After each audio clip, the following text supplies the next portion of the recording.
has been a problem lately with these Monday morning gap ups. We saw it this morning today. 30 alerts fire off right at the open, and it's like, it's frustrating. It's like, do I pick one? Do I pick five? Do I buy across the board? Do I do nothing? So when that happens, like a day like today or a day like last Monday where we have that huge gap up, I'm going to tend to wait that open out. I don't want to buy anything off that huge Monday gap up because there's such a higher probability of us filling that gap versus just continuing to break out right off the open. So on days like that, I'm definitely going to be more patient.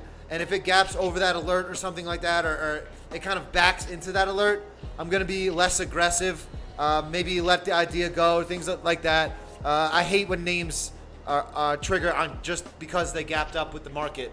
You just don't see the same volume push there. So I tend to avoid them, to answer your question.